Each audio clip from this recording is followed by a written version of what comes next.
Mais depuis que Pasteur Baruti est passé à la tête, de Tabernacle de Rikini, cet essor ici, ça c'est particulier.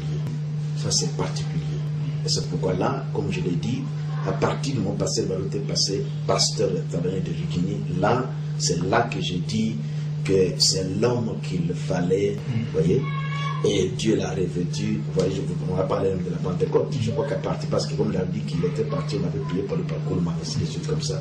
Ça a connu un essor. Comme il avait tous les temps déjà les dons de guérison, mais qui n'était pas encore peut-être tellement loin, comme quand on l'a mis en évidence comme pasteur. Et je vous assure que l'essor que nous avons mis dans Rikini, et la façon même que l'Assemblée, le ministère Frère Baruti a fait l'impact, non pas seulement à Kinshasa, mais dans les pays aussi. Et vous voyez surtout la démonstration. Là, je dois dire incontestablement. Ça, personne ne peut nier cela. C'est l'homme qu'il fallait. C'est pourquoi j'ai trouvé que nous avons aussi besoin de son ministère à Mbujimayi pour venir encore manifester un peu Jésus-Christ hier, aujourd'hui, pour toujours. Je vois aussi le courage, Frère Baruti ne recule pas.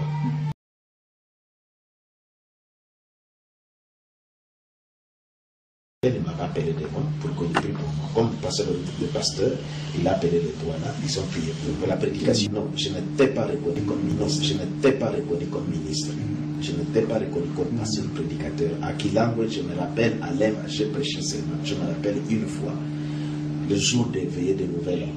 Je n'étais pas reconnu comme pasteur prédicateur à ma connaissance. Je n'ai jamais prêché, puis je n'étais pas considéré comme un conducteur. J'étais seulement un croyant. À Bandal, j'ai prêché, j'étais comme prédicateur, mais je n'étais pas reconnu comme officiel d'une manière, parce qu'on fait Baruti, pasteur, Bombo et Kalumbu qui prêchait. Après la séparation d'avec Moukoua a évolué, Eric Lord a été placé en 84, et puis pasteur Baruti a été élu en 90, après le départ de Freddy Oka. Tout ça, vous étiez informé. Et en 93, il y a la Pentecôte. Je crois que c'est peut-être l'élément qui peut vous intéresser particulièrement. Est-ce que vous avez gardé les rapports dans la suite de ce que je viens de raconter? Et puis, quand la Pentecôte intervient en 93, est-ce que vous avez cherché aussi à vous approcher de ces phénomènes? Qu'est-ce que vous en avez tiré? Oui. Quand les frères, vous voyez déjà, à partir de climat là, après moi, frère Mukuna, on était faux. Quand Rikini a commencé, c'est alors qu'on a trouvé un an de ouf, alors on a retrouvé on a repris, on a renoué encore maintenant des relations, jusqu'à ce qu'on devait, il y avait encore des persécutions des églises, on devait former des gens, on voyait faire comme ici pour monter ça, nous a ainsi, c'est comme ça. Donc quand la Pentecôte est arrivée, enfin, quand Frère Mukuna est revenu, Frère Baruti, le pasteur Baruti est revenu des États-Unis, de Koulman, tout ça, et je suis venu ici. Je me rappelle qu'ils ont prié pour moi, pasteur Baruti. Je ne sais pas si c'est l'âme aussi. Il y avait une sœur, c'est une vision, quelque chose comme ça qu'on devait prier pour moi, pour la Pentecôte. Et qu'est-ce que ça a eu comme résultat? Oui, quand je suis rentré au chemin, c'est là qu'on avait eu la première réunion de réveil. Ça veut dire que j'avais prêché sur le baptême du Saint-Esprit, on a prié, alors il y a eu aussi des manifestations vraiment intenses. C'est de l'histoire, pasteur, on vous a pris beaucoup de temps. Si vous deviez dire le mot de la fin pour... Alors, on a, vous voyez, si je dois revenir pour la Pentecôte. La Pentecôte, en tout cas, cette action-là, quand on a pris ça à Rikini, parce qu'en ce temps-là, quand Rikini avait commencé, vous voyez, on n'avait pas d'autre assemblée. Et puis quand Dieu était sorti, vous voyez, il était déjà allé avec Frère Kalumbi. Bon, moi, j'étais avec Rikini, tout ça, j'ai venu. Alors, on avait pris cette nouvelle-là, alors on a vécu des choses comme ça. Alors, c'est ce que je me dis, je crois qu'il y avait un message ou quelque chose comme ça, parce qu'il y avait beaucoup de prophéties qu'on devait prier pour nous aussi, pour que cette mission vienne aussi sur nous. Et je suis venu devant, pasteur Baruti, pasteur Lando, je me rappelle, je crois que toi, pasteur Lando, pasteur Kalumbu, ils ont prié aussi pour moi.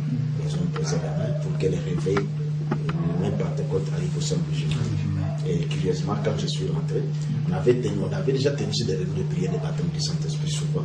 Mais après cette, vous voyez, cette mission, qui est aussi pour moi, parce qu'il y avait beaucoup de prophéties qu'on devait prier pour nous aussi, pour que cette action-là, la réunion que j'avais tenue là, c'était vraiment formidable. C'était formidable, il y avait des manifestations et des choses comme ça. Ça a créé un peu l'impact aussi dans mon église comme ça.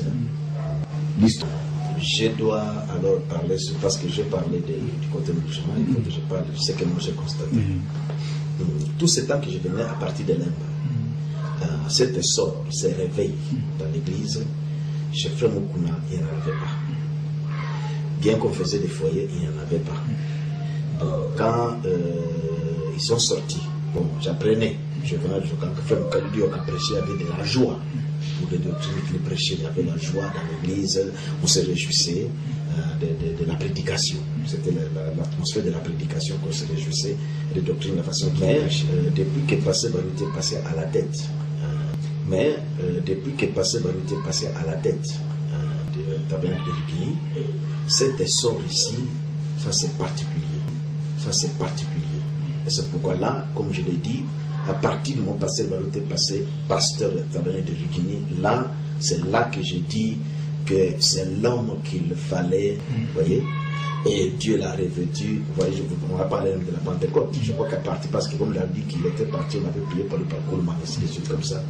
Ça a connu un essor. Comme il avait tout le temps déjà les dons de guérison, mais qui n'était pas encore peut-être tellement loin, comme quand on l'a mis en évidence comme pasteur. Et je vous assure que l'essor que nous avons mis en Rigini, et la façon même que l'Assemblée, le ministère Frère Baruti a fait l'impact, non pas seulement à Kinshasa, mais dans les pays aussi. Et vous voyez surtout la démonstration. Là, je dois dire incontestablement.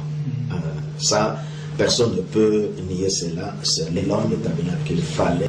Et je me dis toujours que si un autre est passé, je ne pense pas que Rigini pouvait connaître les niveaux spirituels ou les sorts qu'il a aujourd'hui. Donc c'est pour dire que, en tout cas, que les croyants de Rigini restent unis derrière le pasteur Baruti. Aujourd'hui même, j'ai dit au pasteur Baruti que je pars à Mbujimaï, et sachez que tu dois te préparer, tu vas venir me rejoindre à Mbujimaï. Il a dit que je laisserai tout, je viendrai. Parce que pour moi, je vois, vous voyez, dans le corps de Christ, vous voyez, un peu comme je viens dans le message, il y a des dispensaires. Il y a eu l'âge de la justification avec Luther, Wesley la sanctification, nous avons l'âge de la restauration avec la Pentecôte, mais la dispensation, c'est l'âge de l'adoption, le placement. Donc, les dons qui se trouvent en chacun, c'est là Dieu met les placements. Nous sommes dans les temps où chacun, donc la double portion, donc Dieu est en train de moindre le ministère. Alors, si moi, la grâce que Dieu a mis en moi, d'enseigner, de prêcher la parole de Dieu, Frère Baruti, il est prédicateur, Dieu a mis en lui surtout cette grâce ici, les dons de guérison, donc des miracles qu'il est en train d'opérer, ça doit être pour l'édification du corps de Christ. Et là où moi je ne peux pas, lui peut compléter. C'est ainsi que, comme certaines choses sont passées, des choses qui brouillaient là, et c'est pourquoi j'ai trouvé que nous avons aussi besoin de son ministère en Mbujimaï, pour venir encore manifester un peu que Jésus-Christ est la même hier, aujourd'hui, pour toujours. Et puis je vois aussi le courage, Frère Baruti ne recule pas. Donc il est brave. Vous voyez, quelquefois, nous autres, nous pouvons prier pour un cas, mais quand vous trouvez le cas, bon, vous sentez vous-même qu'ici, peut-être, mais lui, il ne recule. Donc déjà, il est déjà exercé. Alors nous avons besoin de c'est pourquoi, comme je l'ai dit pour le dernier mois, que ce que Rigini est aujourd'hui, c'est vraiment la grâce que Dieu, c'est la personne qui convient. Donc, c'est le Frère Baruti, même quand nous avions commencé, vous voyez qu'on avait une poche, même quand je disais qu'une poche il prêchait, mais il priait pour les malades, mais c'est différent des œuvres que Dieu fait avec le pasteur Baruti. Comment Poche a fini cette année? Oh, Poche, bon, c'est comme le cas de Frère Mukuna. Frère Mukuna, Frère Poche est mort. Dans les derniers temps, parce qu'on a tout tenté. Bon, j'apprenais parce que Frère Baruti était plus près de Frère Poche. Moi, je voyais Frère Poche quand il nous prêchait. Bon, Frère Baruti était plus près de Frère Poche. Frère Baruti connaît bien Frère Poche. Frère Poche, il semble bien qu'il prêchait comme ça, mais il filmait qu'il fallait chanter ça. Il battait sa femme. Et ce sont des choses comme ça qu'on lui conseillait. Bon, et puis, bon, c'est pas honorable comme c'était. Bon, c'est la cuisine. Il a fini par engrosser sa jeune sœur. Et puis, bon, Parce que finalement, il avait déménagé, il était en jamais avec nous, mais vraiment, il fumait, bon, dans ces derniers temps, enfin, les dernières heures de sa vie n'étaient plus, et puis je crois qu'il avait attrapé le sida, parce qu'il courait beaucoup avec les femmes, il devenait plus à l'église, et c'est comme ça qu'il est mort. Même sa femme aussi était morte. Donc sa famille s'est éteinte comme ça. C'est triste. Pasteur, nous avons